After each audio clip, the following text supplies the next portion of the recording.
Kanchipuram Vakula silks నాణ్యత మా ప్రాధాన్యత. మదీనాగూడ, మియాపూర్, హైదరాబాద్ లో త్వరలో శుభారంభం.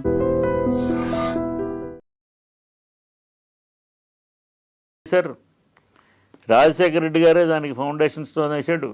సోనియా గాంధీ గారిని పిలిపించి ఆయన ముఖ్యమంత్రిగా ఉన్న కాలంలోనే ఆయన దగ్గరుండి పర్సనల్గా సూపర్వైజ్ చేస్తూ ఆయన హయాంలోనే జిఎంఆర్ ఎయిర్పోర్ట్ ఇనాగ్రేషన్ కూడా అయింది.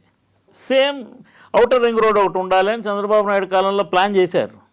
రాజశేఖర రెడ్డి గారు వచ్చిన తర్వాత దాని అలైన్మెంట్స్ ఏవో మార్చారు, కానీ technical details or political details. But then outer ring రోడ్కి మన్మోహన్ సింగ్తో ఫౌండేషన్ వేయించారు. కొండాపూర్ దగ్గర నుంచి ఎయిర్పోర్ట్ వరకు 26 కిలోమీటర్ల outer ring road first phase కట్టేశారు. సో ప్రాజెక్ట్స్ ఎట్లా రాజకీయాల వల్ల ప్రాజెక్టు ఆగవు. ఆగితే because that is government is a continuous process. అందుకే దాన్ని ఆపడానికి కుదరదు. ఎవరు ఎంత చేశారు. ఇక టార్డీ ప్రోగ్రెస్కి రకరకాల రీజన్స్ ఉంటాయి. ఏదన్నా ప్రాజెక్టు నత్తనడక నడుస్తుందంటే దానికి రకరకాల కారణాలు ఉంటాయి. రాజకీయ కారణాలు ఉంటాయి, బట్ ఆర్థిక కారణాలు, టెక్నికల్ రీజన్స్ ఇలా చాలా ఉంటాయి. ఇప్పుడు మీరు ఉదాహరణకి చూడండి, ఔటర్ రింగ్ రోడ్డు మొత్తం 165 కిలోమీటర్లు. లాస్ట్లో కండ్లకోయ దగ్గర కొంత భాగం కోర్టు కేసుల్లో వ్యాజ్యాల్లో ఉండిపోయి అలా ఉండిపోయింది. టీఆర్ఎస్ ప్రభుత్వం వచ్చిన తర్వాత ఈ బీఆర్ఎస్ కొద్దిగా కన్ఫ్యూజన్. మొత్తానికి కేసీఆర్ గారి పార్టీ అధికారంలోకి వచ్చిన తర్వాత ప్రభుత్వం చొరవ తీసుకుని ఆ కోర్టు కేసులు క్లియర్ చేయించి ఔటర్ రింగ్ రోడ్డుని ఆ రింగ్ని కలిపారు.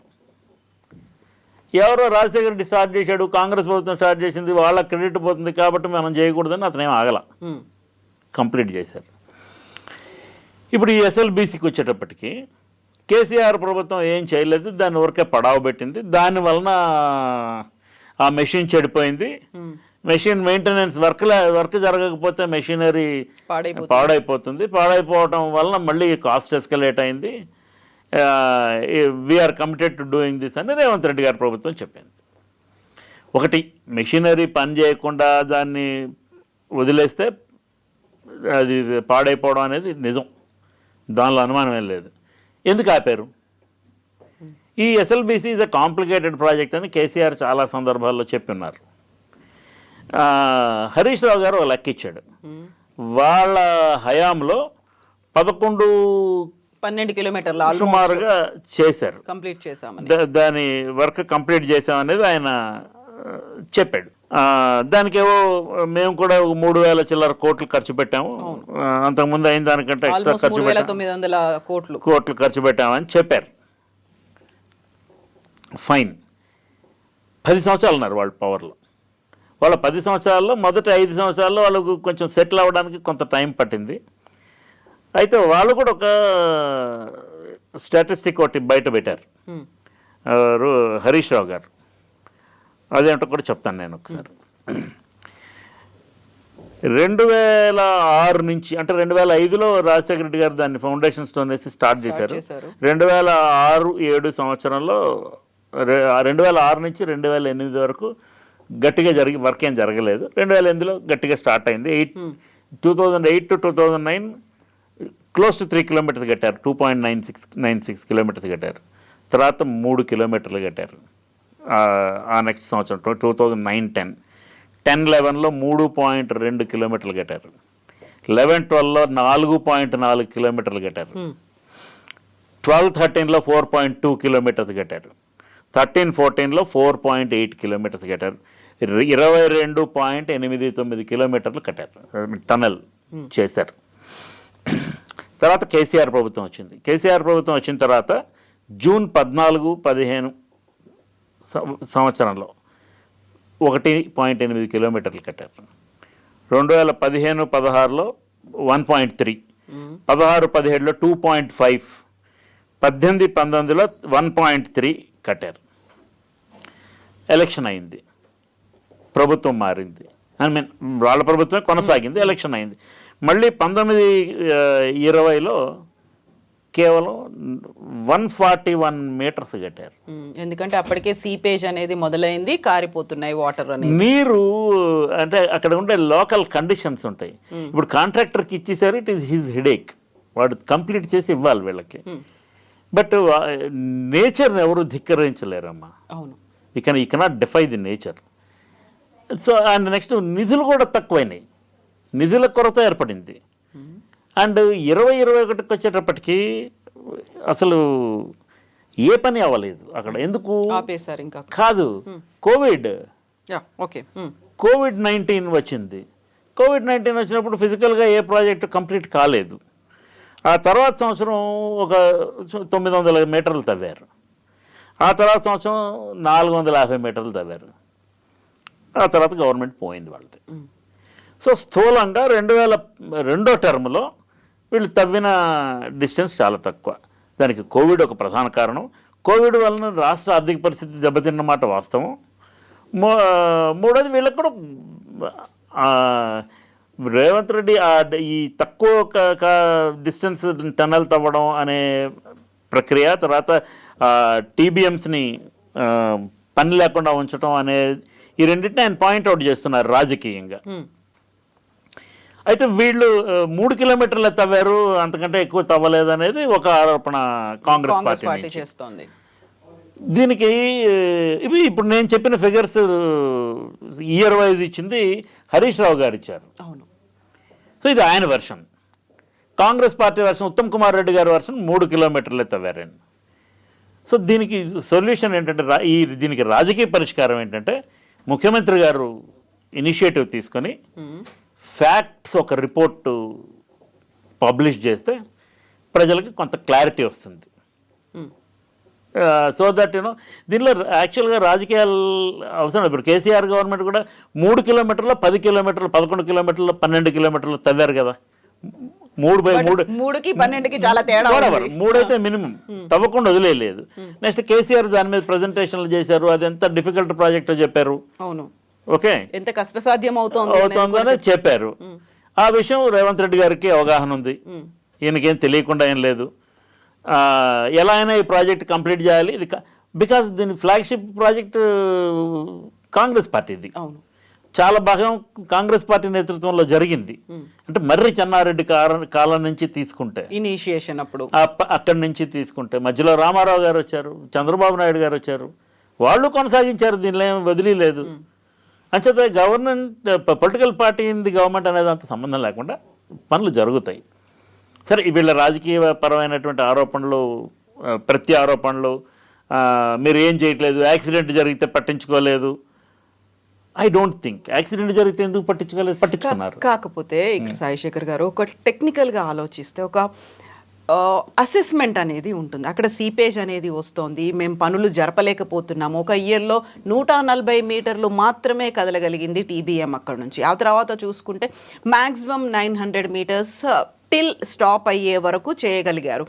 అక్కడ అర్థం చేసుకుంది ఏంటి అంటే, సీపేజ్ అనేది ఉంది, కదిలిస్తే చాలు వాటర్ అంతా కదిలిపోతుంది, కింద పడుతోంది, కుప్పలు కుప్పలుగా మట్టి పిల్లలు పడుతున్నాయి, ఇవన్నీ అనుకున్నప్పుడు ఇన్ని రోజుల గ్యాప్ వచ్చింది. మళ్ళీ సడన్గా ఒక 4-5 ఏళ్ల తర్వాత ప్రారంభిస్తున్నారు అనుకున్నప్పుడు అసెస్మెంట్ అనేది ఉంది. ఇంతకాలం నానిపోయి ఉంది, లేదు అక్కడ మెషినరీ ఎలా ఉంటుందో, ఒకవేళ సడన్గా ఇలా ఏమైనా జరిగితే ఇఫ్ అనే ఒక కండిషన్ ఉంటుంది. అది ఆలోచించలేకపోయారు. ప్రభుత్వం ఏం చేయగలుగుతుంది? 2 చేయగలుగుతుంది. ఒకటి, డబ్బులు ఇవ్వగలుగుతుంది కాంట్రాక్టర్కి. బికాస్ మొదట జేపీ కన్స్ట్రక్షన్స్కి ఇచ్చిన కాంట్రాక్టర్లు ఏం మార్చాలి. అవును, జయప్రకాష్ వాళ్ళే ఉన్నారు. సో ప్రభుత్వం ఏమిటి చేయగలుగుతుంది? ఒకటి, డబ్బులు ఇవ్వగలుగుతుంది. 2, ప్రాజెక్ట్ని వాడి వర్క్ ఇన్ ప్రోగ్రెస్ని మానిటర్ చేయగలుగుతుంది. Okay, first of all it is the responsibility of the contractor to assess the situation and brief the government. ఇందుకోసం ఇది ఆగిపోయిందని అతను బ్రీఫ్ చేసి ఉండాలి. అండ్ 141 మీటర్లు, 999 మీటర్లు వాటరు, సీపేజ్, స్లష్ వీటి వలన ఆగిపోయిందని వాళ్ళు గతంలో చెప్పి ఉండలేదు. బట్ దెన్ ముఖ్యమంత్రిగా కేసీఆర్ గారు ఉన్న కాలంలో ఇలాంటి ఇబ్బందులన్నిటి గురించి మాట్లాడారు. ఈ టాపిక్ గురించి ఆయన మాట్లాడున్నారు. అమ్మ, ఒక సుభాషితం చెప్తాను నేను. చింతనీయాహి విపదాం ఆదానేవ ప్రతిక్రియ నకూప ఖననం యుక్తం ప్రదీప్తే వన్నినా గృహే. అంటే మనం ఇల్లు కట్టిన తర్వాత ఈ ఇల్లు రెల్లుగడ్డితో వేసినప్పుడు ఇది ఇల్లు అంటుకుంటే ఏం చేయాలి అనేది ముందు ఆలోచించి నీళ్ళ కోసం బావి తవ్వుకోవాలి. ఇల్లు అంటుకున్న తర్వాత బావి తవ్వాలని ప్రయత్నం చేయకూడదు. దాన్నే మనం చాలా సింపుల్ గా దాహం వేసినప్పుడే బావి తవ్వుకోవడం అది పొరపాటు. ఓకే, సో ఈ రిస్క్ అసెస్మెంట్ అనేది తప్పకుండా కన్స్ట్రక్షన్ కంపెనీ చేసి ఉంటుంది, వేసి ఉంటుంది, వేయకుండా ఏమి ఉండదు, తప్పకుండా అసెస్ చేసి ఉంటారు. కాకపోతే వాళ్ళు, నాకు ఇప్పుడు అర్థమైంది, ఈ ప్రమాదం జరిగిన తర్వాత అర్థమైంది ఏంటంటే there is no escape route. ఇప్పుడు పొరపాటున ఎవరన్నా లోపల ఉండిపోతే వాళ్ళు బయటికి వెళ్ళిపోవడానికి మార్గం లేదు. ఎగ్జాక్ట్లీ, ముందుకే వెళ్తుంది తప్ప అది వెనక్కి రాదు. అండ్ ఈ మిషన్ని ఇన్లెట్ నుంచి తవ్వుతున్నారు, ఒక మిషన్ని అవుట్లెట్ నుంచి ఇంకో మిషన్ని తీసుకొచ్చారు. సో 35 కిలోమీటర్లు కంప్లీట్ అయిపోయింది, ఇంకా మిగిలిన 9 కిలోమీటర్లు అంతనే ఆ డిస్టెన్స్ మధ్యలో ఉంది. అక్కడ ఇది జరుగుతున్న కార్యక్రమంలో దురదృష్టవశాత్తు ప్రమాదం జరిగింది. ప్రమాదాన్ని ప్రమాదంగానే చూడాలి, ప్రమాదాలని రాజకీయ పరంగా చూడకూడదు. ప్రమాదం జరిగిన వెంటనే మీరు స్పందించలేదు, ఇది తప్పు. కాకపోతే ఎన్నో వినండి, ఇప్పుడు మళ్ళీ సేమ్ నేను అదే అడుగుతాను, ఇన్ని జరుగుతున్నాయని తెలుసు, అక్కడ ఉన్నటువంటి వర్కర్లు కూడా అదే మాట చెప్తున్నారు, వద్దు సార్ వెళ్తే అక్కడ రాళ్ళు కూలి పడుతున్నాయి, లేకపోతే వాటర్ పడుతోంది, బురద పడుతోంది, ప్రభావం అవుతోంది, ప్రమాదం జరుగుతుంది అని వీళ్ళు ఇదంతా ఎప్పుడు లాస్ట్ 7 రోజులు బట్టి. అవును, లాస్ట్ 7 రోజుల కిందట ప్రమాదం జరగడంతో వెళ్ళినప్పుడల్లా ప్రతిసారి అదే మాట చెప్తున్నారు. ప్రజాప్రతినిధులు అక్కడికి వెళ్ళిన తర్వాత తెలుస్తోంది, అంతకుముందు తెలియదు. ప్రభుత్వానికి ఇవన్నీ తెలుసు, ప్రభుత్వానికి తెలుసు. అది ముందు వాళ్ళ కాంట్రాక్టర్కే చెప్తారు కదమ్మా. కానీ కాంట్రాక్టర్ ఎందుకు మిస్లీడ్ చేశాడా, లేకుంటే నిర్లక్ష్యం ఉందా? ఐ డౌట్ అలాంటిదే ఉందని నేను అనుకోవటం లేదు. ఎందుకంటే ఎవరికైనా, ఏ కాంట్రాక్టర్కైనా మనం ఈ వర్క్ సక్సెస్ఫుల్ గా కంప్లీట్ చేసి హ్యాండ్ ఓవర్ చేద్దాం, that will be credit to us అన్నట్టు ఉంటుంది. హ్యాజిల్ ఫ్రీ ఉండాలి, ఎట్ ది సేమ్ టైం ప్రమాదాలు జరగకూడదు. సో ఈ ప్రమాదాన్ని రాజకీయం చేయడం అనేది 2 పార్టీలది తప్పు. అటు బీఆర్ఎస్ది తప్పే, కాంగ్రెస్ది తప్పే. మీరు స్పందించలేదు. ఎన్ని ఏజెన్సీస్ పనిచేస్తున్నాయి అక్కడ? సుమారు ఒక 20 ఏజెన్సీస్ వెంటనే వచ్చేసినాయి. ఎన్డీఆర్ఎఫ్ వచ్చింది, ఎస్డీఆర్ఎఫ్ వచ్చింది, రైల్వేస్ వచ్చింది, జియోలాజికల్ సర్వే ఆఫ్ ఇండియా వచ్చింది, హైడ్రా వచ్చింది, సింగరేణి కాలరీస్ డిజాస్టర్ వచ్చింది, రైల్వేస్ వచ్చింది, ర్యాట్ హోల్ మైనర్స్ ఉన్నారు, అన్ని రకాల మెషినరీస్ ప్రెస్ చేస్తున్నారు, ఫైర్ డిపార్ట్మెంట్ ఉన్నది, మొత్తం close to 20 departments. First day ప్రమాదం జరిగిన వెంటనే ముఖ్యమంత్రి గారు మన ఉత్తమ్ కుమార్ రెడ్డి గారిని, జూపల్లి కృష్ణారావు గారిని ఇక్కడ పంపించారు. ఎందుకు పంపించాలి? మంత్రుల్ని పంపించారుగా, అది బాధ్యత రాహిత్యం కాదు, బాధ్యతతోనే చేశాడు ఆయన, పంపించాడు. అండ్ దెన్ పంపించిన తర్వాత ఆయన ఏరియల్ సర్వే చేశాడు. ఏరియల్ సర్వే చేస్తే ఏమిటి తెలుస్తుంది అనేది ఒక రాజకీయపరమైనటువంటి విమర్శ. అతను ఇరిగేషన్ మినిస్టర్, అతని శాఖ అది. He would take that feedback. ఇది ఒకటి. బీఆర్ఎస్ వాళ్ళు వెళితే వెళ్ళనిస్తే వీళ్ళు పోనీ వెళ్ళి వాళ్ళని బయటకు తెచ్చేస్తారా? తేలేరు. ఇప్పుడు మంత్రులైనా ఇమ్మీడియట్ గా వెళ్ళిపోయి ఎవరు తేలేరమ్మా, ఎవరు తేలేరు. ఇలాంటి ప్రమాదాలు, ఇట్స్ అన్ యాక్సిడెంట్. యాక్సిడెంట్ జరిగినప్పుడు దానిలోంచి రాజకీయ లబ్ధి పొందాలని ప్రయత్నం చేయటం అనేది బీఆర్ఎస్ది తప్పే, కాంగ్రెస్ది తప్పే, ఇద్దరిది తప్పే. అసలు రాజకీయాలు మాట్లాడాల్సిన అవసరం లేదు ఈ సందర్భంలో. ఇప్పుడు ఫర్ ఎగ్జాంపుల్ కాళేశ్వరం కుంగింది, మేడిగడ్డ దగ్గర, సుందిళ్ళ దగ్గర, అన్నారం దగ్గర, బొంగొచ్చి ఒక దగ్గర, పిల్లర్స్ కుంగిపోయి ఒక దగ్గర, దేర్ వాజ్ సమ్ ప్రాబ్లం. ఇది యాక్సిడెంట్. ఇది అసెస్ చేయలేపారా టెక్నికల్గా ముందు చేస్తున్నప్పుడు? ఈ ప్రాజెక్ట్, కాళేశ్వరం ప్రాజెక్ట్ అయితే కంప్లీట్గా బీఆర్ఎస్ ప్రభుత్వంలోనే జరిగింది కదా, ఫాస్ట్గా చేశారు కదా. ఇప్పుడు ఆ ప్రాజెక్టులో నీళ్లు నువ్వు వదిలేసి ఉంటే, నీళ్లు నిండుగా ఉంచి ఉంటే గ్రౌండ్ వాటర్ ప్రాబ్లం వచ్చేది కాదు, వేసవకాలంలో ఇబ్బంది వస్తుంది అనేది బీఆర్ఎస్ ఆరోపణ కాంగ్రెస్ మీద. నీళ్లు నింపుగా ఉంచి ఉంటే కూలిపోతే జరిగే ప్రమాదం ఇంకా పెద్దది అవుతుందన్న ఉద్దేశంతో మేము నీళ్లు తొలగించాం అనేది కాంగ్రెస్ వాళ్ళ వాదన. ఓకే, బట్ మొత్తానికి ఎంక్వైరీ కమిషన్ వేశారు, దానికి ఏవో ప్రభుత్వానికి కొన్ని అనుమానాలు ఉన్నాయి దాని మీద. సో ఎంక్వైరీ కమిషన్ ఏం రిపోర్ట్ ఇస్తున్నారో చూద్దాం, that is a different story. దాంట్లో టెక్నికల్ ఫ్లాస్ ఏమైనా ఉన్నాయనేది తర్వాత గుర్తిస్తారు. బట్ ఈ కాళేశ్వరం ప్రాజెక్ట్ని ఎలాగైనా ఖచ్చితంగా, అది కాంగ్రెస్ ప్రభుత్వం కొనసాగినా, బీఆర్ఎస్ ప్రభుత్వం వచ్చినా, దాన్ని రిపేర్ చేయవలసిన బాధ్యత ఉన్నది. అన్ని లక్షల కోట్లు ఖర్చు పెట్టిన తర్వాత, బికాజ్ దానికి ఇరిగేషన్ కెనాల్ నెట్వర్క్ ఏర్పాటు చేయాలి, చేసి దాన్ని ఫర్దర్గా కొనసాగించాలి. 1,000,000 ఎకరాల మాగాణం అనేది సాధించాలి. దాంతో అది కేసీఆర్ గారు చేశారు లేకపోతే రేవంత్ రెడ్డి గారు చేశారు అనే దాంతో సంబంధం లేదు. సో అది చేయాల్సిన బాధ్యత ఉంది కదా. అట్లనే ఇది కూడా, ఇది ఎవరో వీళ్ళు 3 కిలోమీటర్లే చేశారు కాబట్టి మేము ఏమీ చేయమనో, లేకపోతే మేము మొదలు పెట్టాం కాబట్టి ప్రమాదం జరగకుండా మేము చేసేస్తాం అన్నది అదే. అయితే సాయి శేఖర్ గారు, ఇక్కడే ఒక చిన్న డౌట్. అంత జరుగుతోందని తెలిసిన తర్వాత యూజువల్గానే మనం తవ్వకాలు మొదలుపెట్టినప్పుడు ఇమ్మీడియట్గా మళ్ళీ కూలిపోతుందేమో అని ఒక చిన్న ప్రెడిక్షన్, అసెస్మెంటో ప్రెడిక్షనో, దాన్ని ఏదో ఇన్ని రోజులు చేయలేదు అని నేను అన్నమ్మా. ఖచ్చితంగా చేసి ఉంటారు. మరి దానికి సంబంధించి ఇమ్మీడియట్గా తీసుకోవాల్సినటువంటి చర్యలు ఉంటాయి. రెస్క్యూ ఆపరేషన్ అనేది ఉంటుంది. ఆ rescue operations that has hit a road block because of the terrain and the situation there, అక్కడున్న పరిస్థితి దృష్ట్యా. ఓకే, ఇప్పుడు విమాన ప్రయాణం జరుగుతుంటుంది. విమానం ఎక్కిన ప్రయాణికులకి అది కూలిపోతే కొన్ని వందల మంది ఒకటేసారి చచ్చిపోతారు. చాలా తక్కువ సందర్భాల్లో కొద్ది మంది ప్రాణాలతో బయటపడతారు. విమానం కూలిపోతే అందరూ చచ్చిపోతారు. దానికి ఎవరిని తప్పుపడతారు? అదొక ప్రమాదం.